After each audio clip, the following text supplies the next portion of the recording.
CP Grams, centralized public grievance redressal and monitoring system. ये है हर भारतीय नागरिक की शिकायत पर त्वरित कार्यवाही की गारंटी का पोर्टल। सीपी ग्राम्स एक ऐसी विश्वसनीय प्रणाली जो प्रत्येक नागरिक को सशक्त बनाती है और सुशासन के हर स्तर पर अधिकारियों की जवाबदेही सुनिश्चित करती है।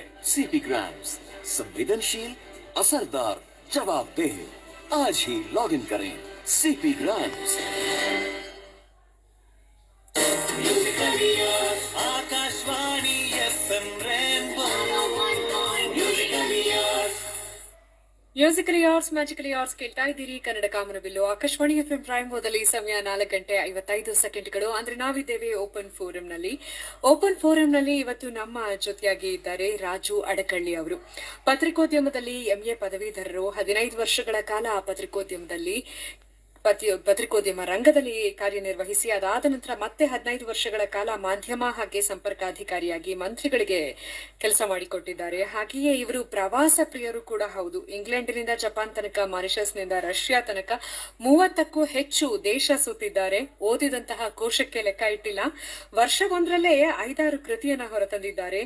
ಹರಟೆ ಕಷಾಯ, ಹೊಸ ಮುಖ, ವ್ಯಕ್ತಿ ಶಕ್ತಿ, ರಸಗುಲ್ಲಾ, ಲ್ಯಾಡನ್ ಭಯೋತ್ಪಾದನೆಯ ಮುಖ, ಸ್ಫೂರ್ತಿವಂತರು, ಹಾಸ್ಯ ವಿಲಾಸ ಇವರ ಕೃತಿಗಳು. ರಾಜು ಅಡಕಳ್ಳಿ ಅವರು ಆಕಾಶವಾಣಿಗೆ ಖಂಡಿತ ಹೊಸಬ್ರಲ್ಲ.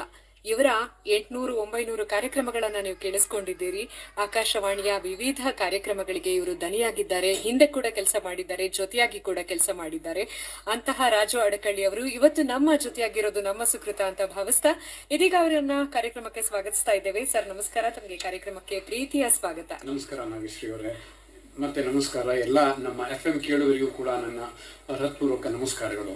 ಹಾ ಸರ್, ನೀವು ಆಕಾಶವಾಣಿಗೆ ಖಂಡಿತ ಹೊಸಬ್ರಲ್ಲ. ಆಗ್ಲೇ ಹೇಳಿದ ಹಾಗೆ 800-900 ಕಾರ್ಯಕ್ರಮಗಳ ಹಿಂದೆ ನಿಮ್ಮ ಒಂದು ಕೆಲಸ ಇದೆ, ಶ್ರಮ ಇದೆ. ಆಕಾಶವಾಣಿಗೆ ಈಗ 90ರ ಸಂಭ್ರಮ ಕೂಡ ನಡೀತಾ ಇದೆ. ಆಕಾಶವಾಣಿಯ ನಂಟಿನ ಕುರಿತಾಗಿ ಮೊದಲಾಗಿ ಹೇಳ್ಬೋದಾ?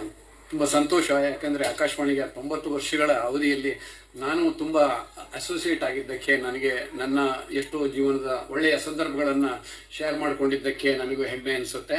ಯಾಕೆಂತಂದರೆ ನಾನು ಪ್ರೈಮರಿ ಸ್ಕೂಲಿಂದ ಹಿಡಿದು ನನಗೆ ಆಕಾಶವಾಣಿಯ ಸಂಬಂಧ ಅಂತ ಹೇಳ್ಬೋದು. ಆವಾಗ ನಮಗೆ FM ಇರಲಿಲ್ಲ, ಅದು ಬೇರೆ ವಿಚಾರ. ಆದರೆ ಆವಾಗ ಆಕಾಶವಾಣಿ ಅಂದರೆ ನಮಗೆ ಶನಿವಾರ ದಿವಸ ಮತ್ತು ಭಾನುವಾರ ಈ ಗಿಳಿವಿಂಡೋ ಕಾರ್ಯಕ್ರಮದಿಂದನೇ ನಾವು ಯಾವತ್ತೂ ಮಿಸ್ ಮಾಡ್ಕೊಳ್ತಿರ್ಲಿಲ್ಲ. ಅಷ್ಟು ನನಗೆ ಅಚ್ಚೊತ್ತಿದೆ. ಐ ಥಿಂಕ್ ಈಗ ಸುಮಾರು 40-45 ವರ್ಷದ ಹಿಂದಿನ ಕಾರ್ಯಕ್ರಮ ಕೂಡ ನನ್ನ ತಲೆಯಲ್ಲಿ ಅಚ್ಚೊತ್ತಿದೆ.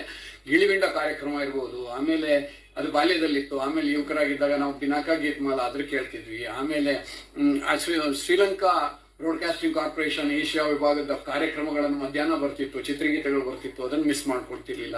ಮತ್ತು ಅವಾಗ ಇಂಟ್ರೆಸ್ಟಿಂಗ್ ಅಂದರೆ ಆಕಾಶವಾಣಿಯಲ್ಲಿ ನೀವು ಇಡೀ ಸಿನಿಮಾಗಳನ್ನು ಹಾಕ್ತಿದ್ದೆ.